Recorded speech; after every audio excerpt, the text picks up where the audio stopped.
안녕하세요.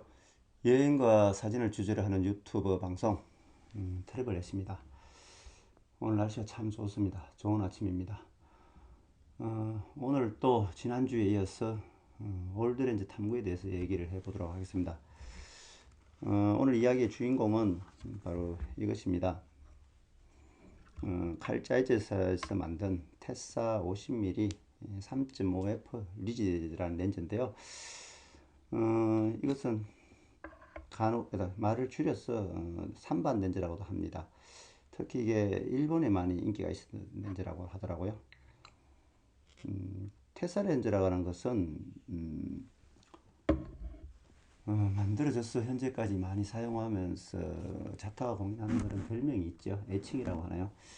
이게 이제 독수리의 눈, 뭐 이렇게 이야기하죠. 독수리의 눈이라고 하면 우리가 뭐 흔히 이렇게 잘 본다, 뭐 해상도가 좋다 이런 의미를 좀 담고 있다고 봐야 되겠습니다. 이 렌즈의 어떤 리뷰, 그러니까 물리적 특성이라든가 이 렌즈에 대한 어떤 그 결과물 이런 거를 얘기하다 보면 얘기하면 한 뭐 5분에서 10분이면 끝날 것 같거든요. 그래서 또 유튜브 방송이 좀 이제 뭡니까 메마르게 하는 것보다는 좀 풍성하게 하는 게 좋을 것 같아가지고 오늘은 리뷰도 포함해서 테사 렌즈의 기원 그리고 렌즈를 사게 된 배경 그리고 뭐 장비병 등등에 대해서 이렇게 좀 믹싱을 해서 좀 풍성하게 한번 이야기를 해볼까 합니다. 그럼 이제 시작하겠습니다. 좀 먼 시절부터 이야기를 좀 해보겠는데요. 제가 서울에 와가지고 좀 이제 직장 생활에 어느 정도 뭐 분위기 파악되고 해서 이제 좀 본격적으로 사진을 해야 되겠다 이렇게 생각을 할 때가 2000년 초반 그때였던 걸로 기억됩니다.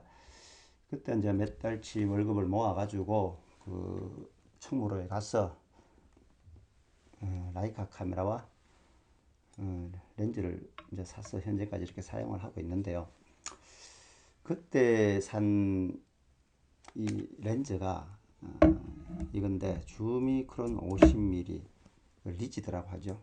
리지드라고 하면 그 앞에 또 침동식이 있었다는 이제 이런 말이 되겠습니다.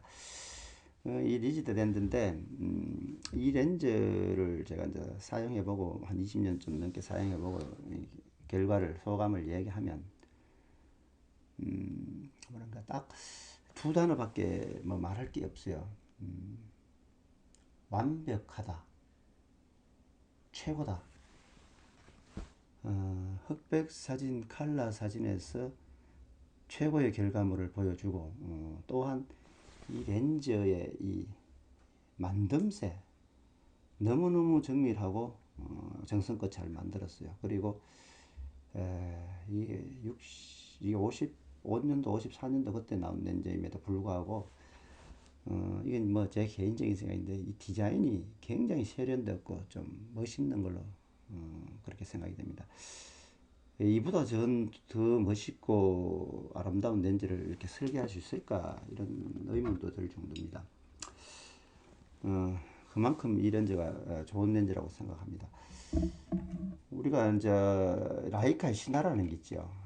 사진을 이렇게 하다 보면 그런 소리를 많이 듣는데 그 라이카의 신화라는 걸 이제 만들어내는 데는 뭐 몇 분이 이렇게 역할을 했죠. 이제 오스카 바라낙이라는 사람, 그다음에 막스 베렉이라는 사람들이 이제 기계적으로 많이 완성했고, 아, 사진이 또 사진가가 한 분이 계시죠. 사진가가 이제 브레송 그런데 우리가 이제 앙리 까르띠에 브레송이라는 사진 작가가 이 라이카 M3에 이 50mm 주미크론 렌즈를 이렇게 장착해서 평생 사진을 찍었다더라고요. 그래서 이 50mm 주미크론 렌즈가 많이 유명해졌죠.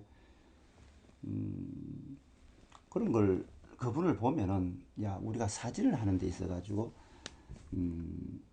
50mm 주미크론 하나면은 평생 뭐 사진을 하는데 별 지장이 없을 것 같거든요. 충분히 모든 사진을 다 찍어낼 수 있다고 생각이 되거든요. 근데 저 아름답고 최고의 렌즈를 놔두고 왜 이렇게 또 다른 이렇게 테사 렌즈를 샀느냐 이렇게 이야기하면 또 여러 가지 이렇게 변명을 할 수밖에 없습니다. 첫째, 이 렌즈를 구입하게 된 이제 동기는 우리가 이제 사람의 심리가 있죠. 그 호기심이라는 게 있잖아요. 그래서 우리가 어떤 이제 음식을 먹을 때, 그 된장찌개도 먹고 뭐 소고기 국밥도 먹고 이러면 그게 참 맛있잖아요. 참 맛있고 좋으면은 우리가 아무리 좋아도 맛있고 좋아도 우리가 늘 그것만 먹을 수는 없잖아요. 이게 스파게티는 어떤 맛일까? 칼국수는 어떤 맛일까? 뭐 스파게티도 좀 먹어봐야 되지 않겠느냐? 그런 생각도 좀 들지요. 아마 그런 심리적 요인에 의해서 저 중미크론 렌즈가 좋지만 또 이게 테사렌즈 또 어떨까 이런 이제 두루 섭렵해 보고 싶은 그런 마음이 작용하는 거죠. 그래서 구입을 했을 가능성이 더 높고요. 그 다음에 또 다른 하나의 이유는 우리가 이제 뭐 사진 렌즈 이런 거 하다 보면 그 장비병이라는 얘기를 많이 듣죠. 물론 뭐 사진 분야만 그런 게 아니고 다른 분야도 마찬가지인데 그 장비병이라는 게 이제 한번 들어오면 그걸 이제 우리가 물리칠 수가 없죠. 이제 장비병이 걸리게 되면 그 지름신이 내려오잖아요. 이 질러야만이 해결된다는 거죠. 그래서 한때 뭐 사진 동호회나 인터넷에 보면 지름신을 물리치는 부적까지 막 뭐 누가 만들어 돌리고 이랬는데 그게 뭐 부적을 돌린다고 되겠습니까? 일단 질러야 해결이 나겠죠. 제가 이 장비병에 대해서 잠깐 얘기를 드리면 좀 중국의 이야기를 한번 해보죠. 중국의 그 우리가 오래전에 제자백가 시대, 그러니까 춘추 시대라고 하죠. 한 기원전 한 5, 600년 전에 이제 춘추 시대에 이제 제자백가인데 그 중에 뭐 공자, 맹자, 장자, 노자, 뭐 묵자 이런 분들이 있었죠. 그 중에 이제 그 노자라는 분이 말씀하신 내용을 정리해 놓은 거 도덕경에 이런 말이 있어요. 다문삭궁이라는 말이 있거든요. 그 뭐 좀 이렇게 쉽게 풀이를 하면은 너무 말을 많이 들으면 그 처신이 궁핍해진다 이런 뜻으로 해석을 하기도 하고 또 뭐 직설적으로 우리 이제 바로 해석을 하면 귀가 얇으면 삶이 궁핍해진다 뭐 이렇게도 해석을 할 수 있습니다.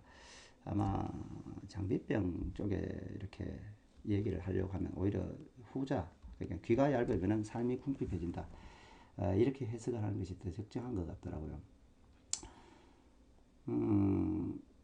그 저희가 뭐 어릴 때 학교 다닐 때 저희 뭐 어머님이 늘 걱정을 했어요. 뭐 학교 다닐 때 뭐라고 말씀하시냐면 너는 이제 귀가 얇아가 탈이다. 맨날 이랬거든요. 우리 시골 말로 귀가 얇아서 탈이다. 그 말은 이제 무슨 말이냐면 이 나무 말을 들으면은 좀 걸러야 되는데 나무 말을 듣고 그냥 솔깃하게 그냥 이렇게 믿고 맹목적으로 따라가는 그걸 이제 우리가 귀가 얇다. 이렇게 어른들이 막 얘기를 했는데 약장수라든가 뭐 사기꾼에 걸리면 이거는 뭐 약도 없죠. 그냥 완전 호구되는 거죠. 그런데 이제 귀가 얇으면 많이 들으면 안 좋다. 이 말이 참 애매하거든요. 왜냐하면 우리가 이제 학교 다닐 때라든가 선생님이 하신 말씀들 그리고 주변의 어른들 그리고 뭐 정치인들이 하는 말을 잘 들어보면 여러 의견을 경청하고 여러 사람의 말을 많이 듣는 것을 좋은 걸로 이렇게 배워왔고 그렇게 저도 인식하며 살아왔는데 그 다문삭궁이라는 단어를 보면서 야 말을 너무 많이 듣는 것도 좋지 않다. 그러면 어디가 어떻게 하는 것이 좋냐 뭐 이런 거 저는 고민을 많이 해오면서 살았는데 결국은 그 답은 뭐 찾기가 어렵고 제가 뭐 억지로 찾으려고 하면 그 공자님의 말씀에서 찾아야 될 것 같아요. 공자님이 그 빛이 뜨겁노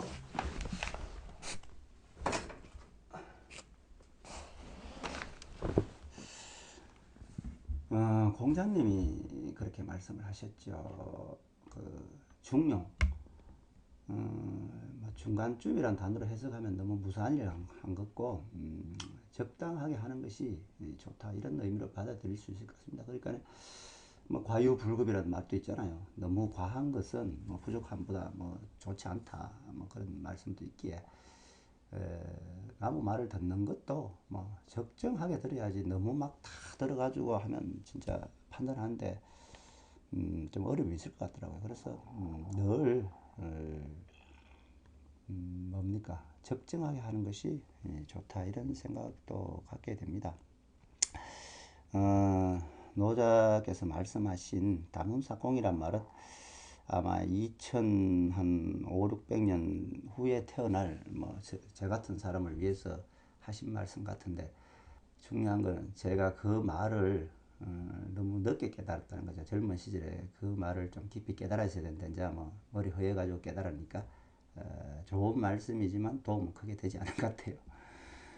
2007년도인가 8년도에 제가 그때 이제 사진을 진짜 열정적으로 할 때인데 충무로에 이렇게 가서 사진 동호회 회원들도 만나고 뭐 사진한 사람들 만나 얘기도 하고 또 인터넷에 자료도 찾고 할 때 그때 이제 우연히 이 렌즈에 대해서 얘기를 들었어요. 이 렌즈가 뭐 라이카 렌즈보다 훨씬 낫다. 아주 뭐 기가 막히게 좋다. 최고다. 일본 사람이 뭐 푹 빠져 있다. 이런 얘기를 들으니까 또 기가 솔깃하잖아요. 서서히 이제 또 지름실이 내려오죠. 뭐 장비병에 걸려 보신 분들은 다 아시잖아요. 이게 장비병에 딱 걸리게 독감하고 똑같은 거예요. 걸리게 되면 막 마음이 불안하고 물건을 사지 않으면 막 안절부절하고 이번 달에 사도 되고 다음 달에 사도 되고 뭐 3개월 후에 사도 되는데 마치 지금 이것을 당장 사지 못하면 뭐 이 물건이 막 없어져 버릴 것 같고 막 그런 막 마음이 막 그 안절부절하죠. 그러다 보면 이게 낫는 병은 지르는 것밖에 없어요. 그래서 저는 알렌이 죽는다 이런 말도 있는데 그냥 일단 그렇게 사고 싶으면 한번 사서 테스트 해보고 나중에 중고로 팔면 조금 금전적 손실을 보더라도 이렇게 마음병 앓는 것보다 그게 낫지 않느냐 이런 생각에서 두 눈 감고 딱 질러버렸거든요. 근데 문제는 이 렌즈를 지르는 게 문제가 아니고 이걸 사고 나니까 이게 여기 안 들어가는 거예요. 그러면 또 어떻게 뭘 중간에 또 역할을 하는 게 있어야 되잖아요. 그게 우리가 이제 아답터라는 건데, 이 어댑터라는 건데, 이 어댑터가 또 시중에 한 3, 40만 주고 파는 게 있는데, 그 파는 거는, 좀 정교하지 못해가지고, 이 핏도 잘 안 맞고, 뭐, 이게 돌 때 막 걸리고 이래가지고, 그 사진 하신 분들이 그 사지 말라더라고요. 그럼 안 사면 어떡하냐니까. 직접 주문을 하래요. 그래서 제가 이제 그때 충무로에 있는 제이 카메라 사장님을 만났어. 제이 카메라에 가서 김 사장님을 만났어. 뭐 이걸 주문을 했거든요. 주문을 하니까 요 뒤에 거를 항동으로 깎아가 선반으로 깎아서 만들고 앞부분 요거는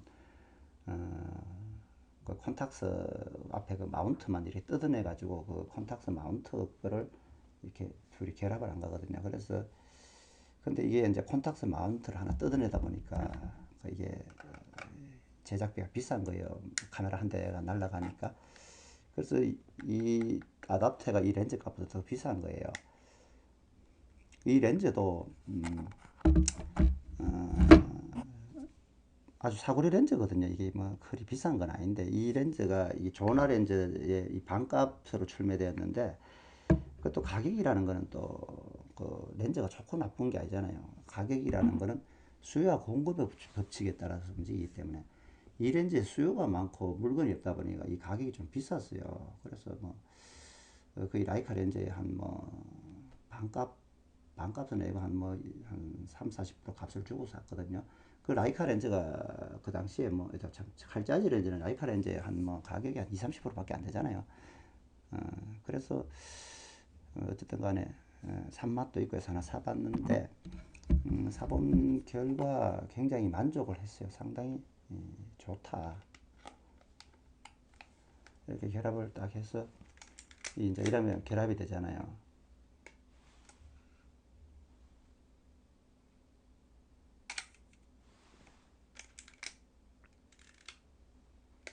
이 핀도 잘 맞고 상당히 좋습니다. 이렇게 찍으면 M3에 이 칼자이즈 렌즈를 써본다는 게 그 당시에는 참 마음이 들떠 있었고 기분도 좋았어요. 그래서 조금 뭐 돈은 썼지만 만족도는 상당히 좋았던 렌즈입니다.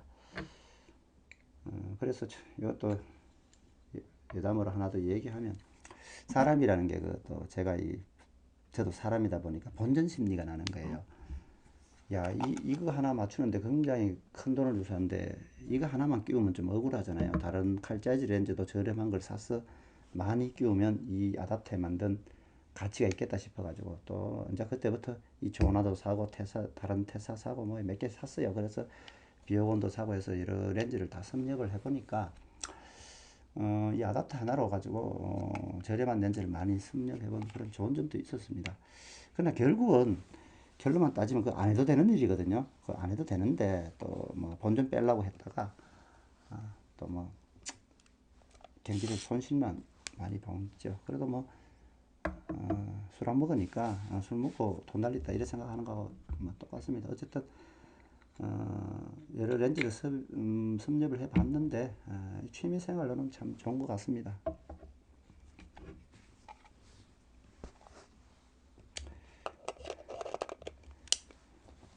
뭐 이 렌즈에 대한 그러면 뭐 결과물이 어떻냐 이제 이런 거는 말로 참 하기 어렵잖아요. 그래서 제가 영상 앞부분에 흑, 흑백 필름과 칼라 필름으로 찍은 사진들을 영상 앞부분에 잠깐 몇 개 샘플로 올려놨고 또 영상 뒷부분에 또 이 몇 개 디지털로 찍은 걸 몇 개 이렇게 붙여넣었거든요. 근데 뭐 붙여놔도 아무도 볼 사람이 없겠죠. 그 뭐 영상 한 뭐 좀 보다가 다 빠져나가 보잖아요. 뭐 제가 영상을 끄을 봐줄 사람이 없잖아요. 그러다 보니까 뭐 뒤에 붙여봐야 의미는 없는데 의미는 없지만 또 제가 영상을 만드는 제 입장에서 또 해야 될 의무라고 생각해서 말미에 그 디카에 이게 장착해서 끼운 그 사진을 몇 장 붙여놨습니다. 혹시라도 궁금하시면 한번 봐주시면 감사하겠습니다. 그러면 이제 테사의 기원에 대해서 한번 얘기를 해보도록 하겠습니다.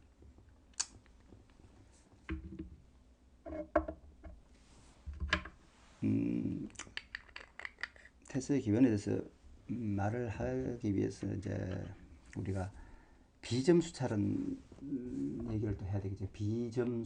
비점수차가 뭐냐면 이렇게 렌즈를 통해서 이렇게 빛 들어오네.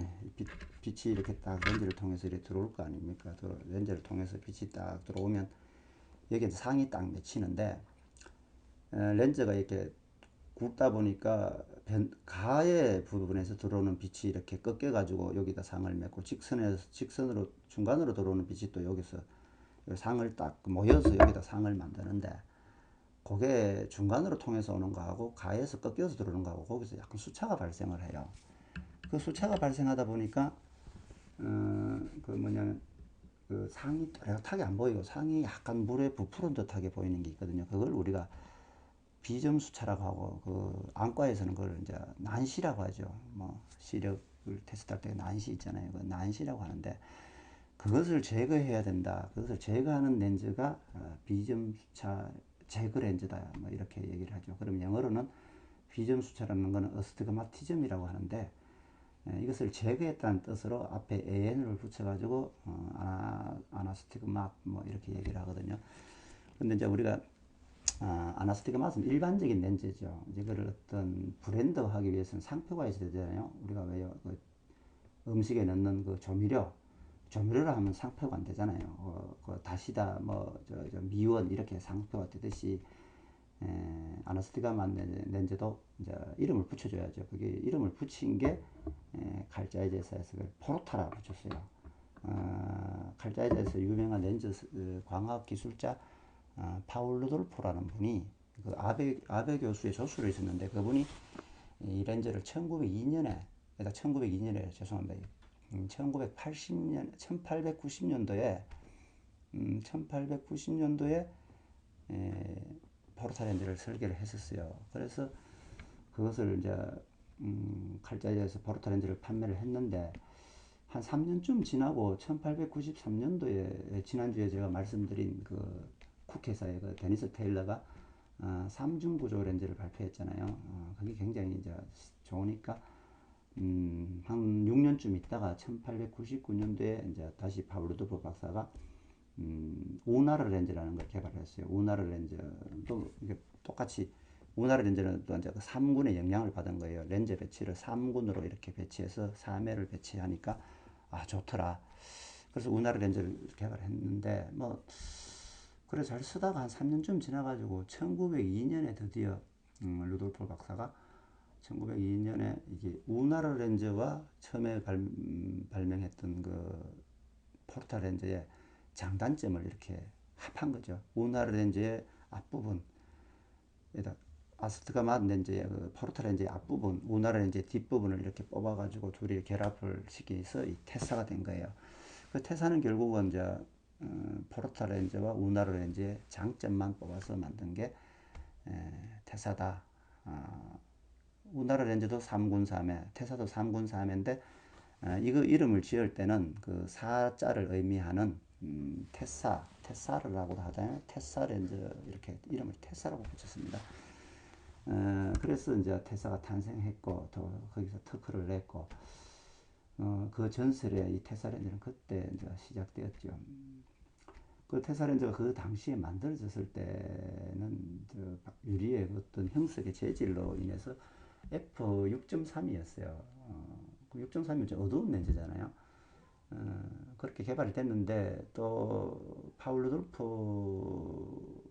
박사의 그 어떤 조수가 또 들어오는데 그 조수도 유명한 광학자인데 그분의 이름이 에른스트 반더슬레버라는 분인데 그분도 아주 천재 광학자인데 그분이 2년 후에 그걸 푼 거예요. 4.5F 밝기까지 이제 수식을 풀어냈죠. 그래서 완성했고 그리고 또 한 3년 지난 1907년도에 이 밝기를 F 값을 3.5까지 끌어올렸죠. 진화를 개선을 했죠. 그게 보면 상당한 광학 기술자고 또 그분이 에른스트 반더슬레버라는 분이 등산을 좋아하고 뭐 기구를 타고 날아다니고 역동적인 운동을 많이 좋아했는가 봐요. 그리고 그분이 이렇게 비행선을 타면서 이렇게 항공 촬영을 많이 해서 남기는 유명한 작품들이 또 남아 있고 또 항공 촬영 렌즈 기술 개발에 많이 공도 세웠고 뭐 그렇게 기록이 되어 있더라고요. 근데 좀 안타까운 거는 그분의 그 부인이 유대인이라 가지고 히틀러 정권, 그 나치 정권 시절에 수모를 겪고 또 강제로 칼자이제에서 칼자이제사에서 해고도 되고 그러다 결국 2차 대전이 끝나고 뭐 다시 오버코엔에서 또 렌즈 일을 했다고는 하더라고요. 어쨌든 테사 렌즈는 제가 방금 말씀드린 그 3.5 밝기까지는 대부분 렌즈가 이제 참 우리 일반 이런 렌즈가 아니고 대형 렌즈죠. 뭐 대형 렌즈가 있다만 하죠. 굵기가 보자기 이렇게 뒤집어쓰고 찍는 사진기들이니까 렌즈가 이렇게 굵직한데 그 렌즈들이었는데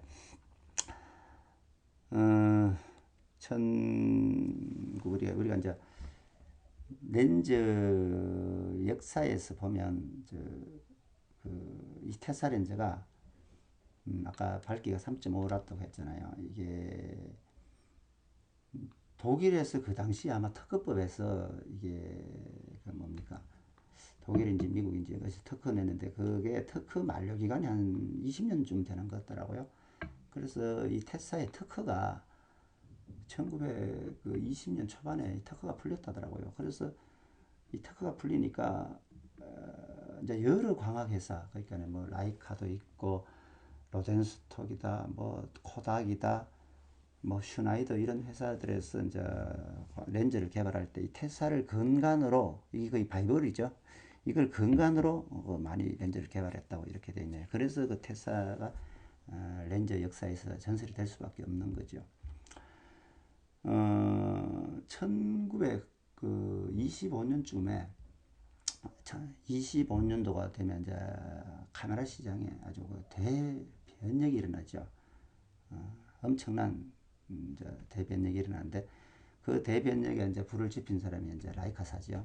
라이카사에서 이 사람들이 1913년도부터 그 오스카 바르나기 그 우러 최초의 그 소형 카메라를 만들어 가지고 뭐 릴리푸트다 이렇게 이름을 붙여가지고 테스트하고 그 다음에 23년도에 눌 시리즈 만들어가지고 또 테스트하고 이러가 엄청나게 이제 이렇게 계속 보완을 해왔죠. 그러다가 1925년도 4월 달인가 그때 이제 봄에 라이프지히에서 열리는 박람회 이거를 이제 첫 출품을 해가지고 전 세계 국민들에게 완전히 각광을 받았죠. 그러면서 바로 시판에 들어갔죠. 그거를 처음에 이제 바르낙이다 갔다가 바르낙은 별로 이제 이름으로서 잘 안 알려져 있으니까 라이츠 카메라를 이제 줄여가지고 라이카. 그때부터 이제 라이카 그래 카메라 이름이 탄생됐죠. 그러니까 1925년도에 소형 카메라가 이제 최초로 이제 판매되기 시작한 거죠. 그러다 보니까 이제 이 다른 카메라 회사들이 이제 긴장하게 되는 거죠. 그때부터 칼자이제사에서도 이제 소형 카메라 개발에 좀 박차를 했죠. 그러다 보니까 그래서 1930년, 30년인가 32년도쯤에 이제 칼자이제사에서도 그걸 만들어내죠. 그 뭡니까? 콘탁스라는 그 콘탁스 원을 만들어가지고 거기에 맞는 렌즈를 또 개발해야 될 거 아닙니까? 그걸 맞는 렌즈를 개발한 게 이 3.5를 2.8로 만든 거예요. 2.8 밝기까지 한 스톱을 더 땡겨 올린 거죠. 더 발전시켜가지고 2.8 f 50mm 렌즈를 만든 게 그게 이제 재료는 니켈로 만들었는데 좀 색이 약간 좀 누리끼리 해요. 근데 그 렌즈가 굉장히 또 명품이죠. 유명 렌즈인데 그건 이제 이런 니지드가 아니고 침동식으로 있어가지고 렌즈를 이렇게 눌렸다 펴었다 접었다 이렇게 할 수 있는 렌즈인데 뭐 그 당시에 상당히 각광을 받았고 지금 또 여기에 그 렌즈를 쓰시는 분들도 있더라고요. 저는 그 너무 상태 좋은 걸 구하기가 쉽지 않아가지고 그 렌즈를 한번 써보고 싶은데 렌즈를 뭐 아직 그 구해서 써보지는 못했습니다.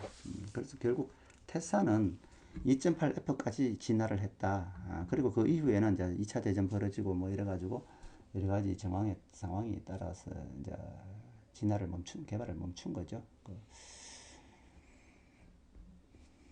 그리고 잠깐만.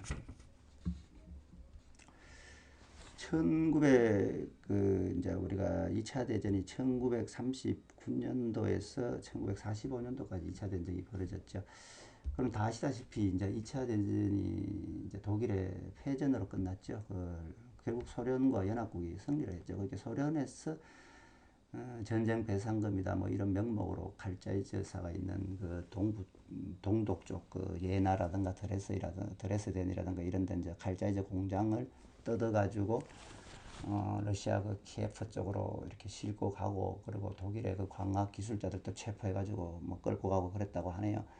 그러다 보니까 이제 미군 쪽에서 너무 광학 기술이 넘어가게 되면 군사적으로 쓰일 거를 좀 염려해서 어쨌든 좀 일부 광학 기술자와 그 임원진들을 서독 쪽으로 이렇게 피신을 시켰다고 하더라고요. 뭐 지난번에 한번 제가 말씀드린 것 같은데 그래서 그 피신한 곳이 그 독일 서독 쪽에 그 슈투트가르트의 그 조그만한 마을 그 오버코엔이라는 데인데 거기서 다시 이제 칼자이저가 다시 또 재기를 하는 거죠. 새로 공장을 차려서 또 렌즈 생산을 했는데 그때부터 이제 회사 이름이 바뀌죠. 이제 짜이즈 옵톤으로 바뀌는 거죠. 그리고 동독 쪽에서는 공산주의 국가니까 이제 버이, 이비, 뭐 칼자이즈, 예나 이렇게 하고 이쪽은 짜이즈 옵톤으로 이렇게 동독과 서독이 갈라져서 같은 회사에서 나눠져서 이렇게 같이 또 렌즈를 생산하죠. 그러다 보니까 한 형제 같은 회사임에도 불구하고 오랜 세월 기술력에 대한 법정 다툼, 법정 소송을 참 잔인하게 해왔죠. 그런 걸 보면 그런 게 다 전쟁의 큰 역사의 아픔이 아닌가 그런 생각도 해봅니다. 어쨌든 간에 그 오버코엔에서 1951년도쯤에 이제 이 렌즈를 생산하기 시작했거든요.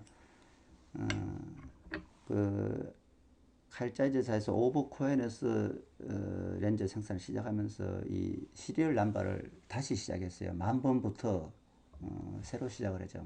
10,000번부터 이제 렌즈를 번호를 시작했는데 이건 한 100만 번쯤 되니까 100만 번 약간 넘으면 51년도 그러니까 한 남바 46년도부터 10,000번으로 시작했는데 51년 5년 만에 벌써 100만 개를 만든 거죠.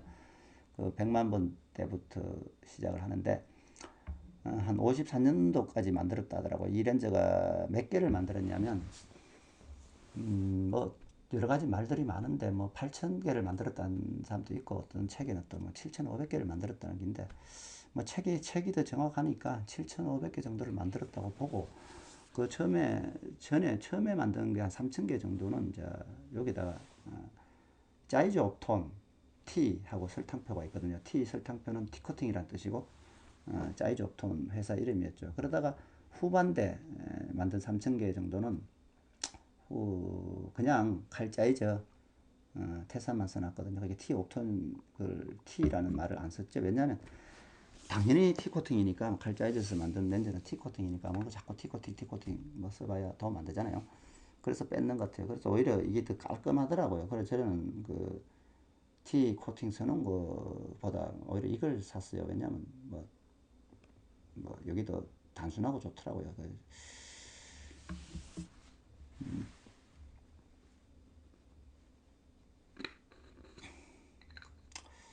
조금 전에 말씀드렸다시피 사진의 결과물은 우리가 흑백과 칼라의 사진의 결과물을 참 말로 표현한다는 게 어렵거든요. 백문이 불여일견이라고 백마디 말보다 한번 보는 것이 낫다. 그래서 좀 전에 말씀드렸다시피 영상 앞부분 뒷부분에 참 붙여놨기 때문에 참고를 하시면 되고요.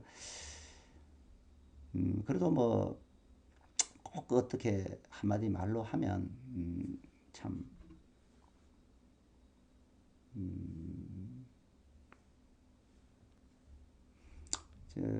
자 그러면 결론을 말씀드리면 이 테사 50mm 리지드 렌즈를 사용해보고 느끼는 소감이 뭐냐 이렇게 한번 이제 정리를 해보겠습니다. 5가지로 정리할 수 있는데 첫째, 독수리의 눈이라는 걸 인정. 둘째, 색감이 굉장히 정직하다. 뭐 왜곡을 해서 붉은색을 더 아름답게 붉은색으로 보여주고 푸른색을 더 푸르게 해서 이렇게 하지는 않아요. 아주 그냥 있는 그대로 정직하게 보여주되 참 색감의 느낌이 참하게 보여준다. 그런 느낌이 듭니다. 이 렌즈가. 참 말이 참 애매하죠. 말장난 같죠. 어쨌든 제가 이 말을 할 수 있는 재주는 그밖에 없습니다. 셋째는 이 렌즈를 잘 보면 이 크롬 코팅의 기술이 참 대단합니다. 반짝반짝거리는 게, 야, 1950년대에 어떻게 이렇게 크롬 기술이 이렇게 훌륭했나. 그리고 이렇게 디자인 해놓은 거 보면은 단순하면서도 아름답고 수려하다. 야, 기가 막힙니다. 이 외관이, 이건 진짜 이런 생각이 들어요. 이거는 렌즈라고 하기엔 아깝고 공예품이다. 공예품이면서 이 렌즈 아래 이래 코팅된 이 색을, 보라색을 보면 이 거의 뭐 보석이다. 뭐 귀부인들 이렇게 손가락에 이렇게 차고 다니는 그 뭐 루비인가 사파이어인가 그런 거 있잖아요. 그거 못지 않다. 그런 생각이 들고요. 네 번째, 이 구조가 3분 3회니까 렌즈 치고는 아주 단순하거든요. 렌즈가 단순하게 들어가 있고 또 그러다 보니까 가볍고 단순하다 보니까 또 고장 날 일도 없고 그래서 참 최고의 렌즈다 그런 생각이 듭니다. 그리고 5번째, 이건 이제 단점이 되겠는데 이 렌즈를 사용해 보면 상대적으로 저 라이카 렌즈에 비해서 이 조리개 돌리는 게 상당히 불편해요. 조리개 이렇게 돌리면 막 안 돌아가고 내는 필터하고 같이 돌고 막 그리게도 좀 뭐 안 맞고 돌릴 때 참 안 맞다기보다는 불편해요 상당히. 그래서 상당히 좀 라이카 렌즈를 쓰다가 이거를 쓰면 이 사용감이 상당히 좀 불편한 면이 있어요. 그러다 보니까 이게 주미크론 렌즈가 전혀 뭐 나쁘지도 않은데 오히려 더 좋다고 할 수도 있겠죠. 그런데도 손이 자주 안 가더라고요. 그래서 제가 이걸로 찍은 사진은 그렇게 많지가 않아요. 대부분 사진은 주미크론으로 찍었고, 근데 이거 나름대로 사진을 찍어보면 확실히 만족도가 높습니다.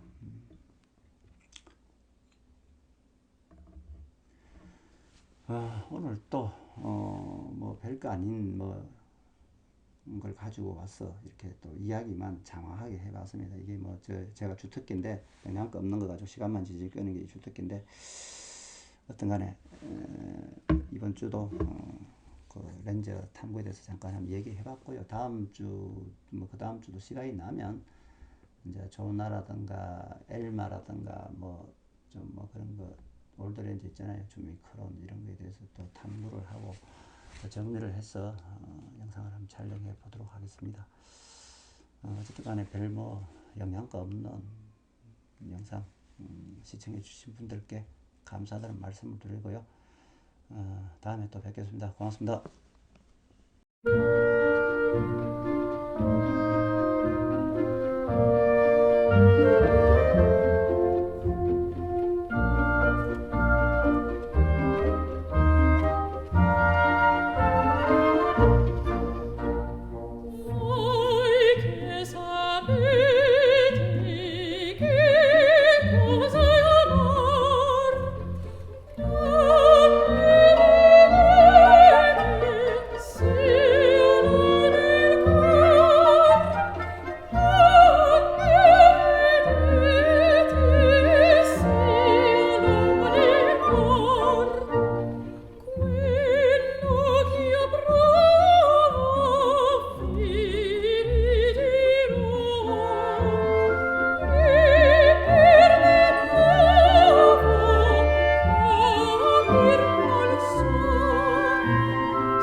좋아요, 구독 부탁해요.